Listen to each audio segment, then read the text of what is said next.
Kas radās pirmais, vista vai ola?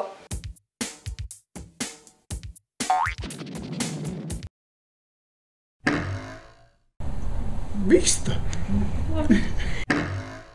Es pilnīgi skaidri zinu, ola. Tāpēc, ka olas ir visiem putniem, bet izdēt to olu var arī kāds cits putns.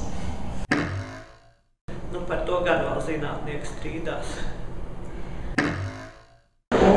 Pirmais radās vista, jo bez dzīvnieka nevar būt olas. Protams, ka vista radās pirmā, kā tad ola radīsies? Es saku, ka vista. Svētdiena. Vista. Vai būtu kāds, kas izdēja to olu?